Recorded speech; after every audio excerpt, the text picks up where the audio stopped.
Hello everyone, and welcome back to the channel. Today, we're diving deep into one of the most iconic events in American history, a moment so defiant it became legendary. We're talking about the Boston Tea Party, but this wasn't just about a few angry colonists dumping tea into a harbor. It was the explosive climax of years of simmering tension, a story of economics, power, and a fierce desire for liberty. So, grab a cup of your favorite brew ironic. I know, and let's set sail back to 1773. To truly understand why a shipload of tea ended up at the bottom of Boston Harbor, we need to rewind a bit. The year is 1763. Britain has just won the incredibly expensive 7 Years' War, known in America as the French and Indian War. They were victorious, but their national debt had skyrocketed. Looking at their vast American colonies, Parliament in London had an idea. Why not have the colonists help pay for their own defense and administration? It seemed logical to them. This led to a series of taxes that were, to put it mildly, not popular in the colonies. First came the Sugar Act in 1764, then the infamous Stamp Act in 1765, which taxed everything from legal documents to playing cards. The colonists were furious. Their cry was no taxation without representation. They argued that since they had no elected representatives in the British Parliament, Parliament had no right to tax them. It was a fundamental violation of their rights as Englishmen. The colonists resisted fiercely with boycotts and protests, and Parliament, feeling the economic pressure, eventually repealed the Stamp Act. However, they weren't backing down on principle. In 1767, they passed the Townshend Acts, which taxed imported goods like glass, lead, paint, paper, and you guessed it, tea. Once again, the colonists organized boycotts. Women, who were the primary household shoppers, formed groups like the Daughters of Liberty and led the charge, finding creative substitutes for British goods and brewing Liberty tea from local herbs. The boycotts were so effective that by 1770, Parliament repealed most of the Townshend Acts, but they left one tax in place, the tax on tea. This was a symbolic move. It was Parliament's way of saying, we still have the authority to tax you. For a few years, things quieted down. Many colonists simply smuggled in cheaper Dutch tea to avoid the tax, and the issue simmered on the back burner. But then, in 1773, a new act tipped the scales. The British East India Company, a massive corporation that was crucial to the British economy, was on the brink of collapse. They had a huge surplus of tea. We're talking about millions of pounds of it sitting in their London warehouses. To save the company, Parliament passed the Tea Act of 1773. Now, here's a common misconception. The Tea Act didn't impose a new tax. Instead, it gave the British East India Company a monopoly on the American tea trade. It allowed them to sell their tea directly to the colonies, cutting out the colonial merchants who had been acting as middlemen. This move actually made the company's tea cheaper than ever before, even cheaper than the smuggled Dutch tea. So, if the tea was cheaper, why were the colonists so angry? Because it wasn't about the price, it was about the principle. The Tea Act was a clever attempt to get the colonists to accept Parliament's right to tax them. By buying the cheaper tea, they would be implicitly agreeing to the Townshend tax that was still attached to it. It was a trap, and the colonists saw right through it.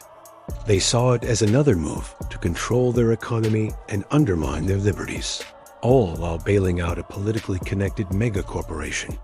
The colonial merchants, who were about to be put out of business, were particularly enraged.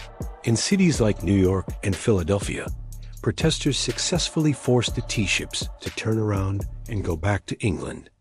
But in Boston, the royal governor, Thomas Hutchinson, was determined to see the law enforced.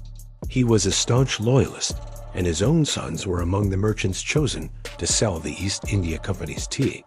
He refused to allow the tea ships, the Dartmouth, the Eleanor, and the Beaver, to leave the harbor until the taxes were paid. This created a tense standoff. According to the law, If the duties weren't paid within 20 days of a ship's arrival, the cargo could be seized by customs officials, sold at auction, and the tax would be paid anyway. The deadline for the first ship, the Dartmouth, was December 17th. The Patriots of Boston were running out of time. Groups like the Sons of Liberty, led by firebrands like Samuel Adams, organized a series of mass meetings. Thousands of people gathered at the Old South Meeting House, the largest building in Boston at the time, to debate what to do. They sent one last appeal to Governor Hutchinson, demanding he send the ships back. The message came back, a definitive no. The night of December 16, 1773, was cold and moonlit.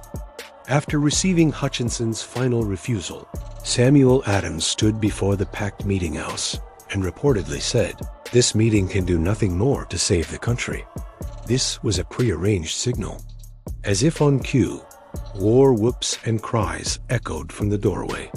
A group of about 150 men, some loosely disguised as Mohawk Indians to conceal their identities, marched from the meeting house down to Griffin's Wharf, where the 3 tea ships were docked. The disguise was also symbolic, representing a distinct American identity separate from Britain. They were organized and disciplined, a far cry from a chaotic mob. They boarded the ships in 3 groups, demanding the keys to the cargo holds. The ship crews offered no resistance. For the next 3 hours, under the silent watch of a large crowd on the wharf, these men worked methodically. They hoisted heavy chest after heavy chest onto the decks. They were not vandals.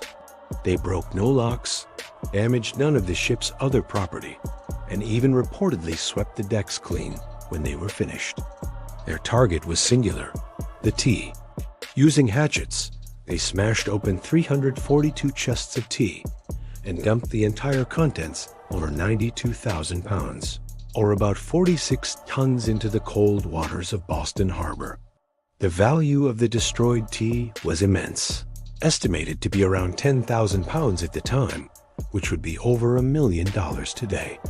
News of the destruction of the tea, as it was first called, spread like wildfire.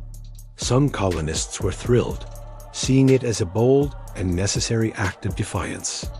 John Adams wrote in his diary that it was the most magnificent movement of all. Others, including George Washington, disapproved of the destruction of private property and felt the protesters had gone too far. But in London, there was no division. King George III and Parliament were absolutely incensed. They saw the Boston Tea Party not as a protest, but as an act of rebellion. Their response was swift and severe. In 1774, they passed a series of punitive laws known in the colonies as the Intolerable Acts. These acts closed the port of Boston until the city paid for the destroyed tea, stripped Massachusetts of its self-government, allowed British officials to be tried in England, and forced colonists to house British soldiers. Far from crushing the colonial spirit, the Intolerable Acts had the opposite effect. They united the colonies in a way nothing had before. They saw the punishment of Boston as an attack on all of them. In response, they convened the First Continental Congress to coordinate a unified resistance. The path to revolution was now set. The shots fired at Lexington and Concord were just a year away. So the Boston Tea Party was far more than a tantrum over taxes. It was a calculated act of political protest, a dramatic statement that American colonists would not sacrifice their liberty for cheap goods. It was the point of no return, an event that pushed a decade of disagreement over the edge and onto the road to independence. Thank you so much for joining me on this journey back in time. What do you think? Was the Boston Tea Party a heroic act of defiance or a reckless destruction of property? Let me know your thoughts in the comments below. If you enjoyed this video and learned something new, please give it a thumbs up. And don't forget to subscribe and hit that notification bell so you won't miss our next historical deep dive. Thanks for watching, and we'll see you in the next video.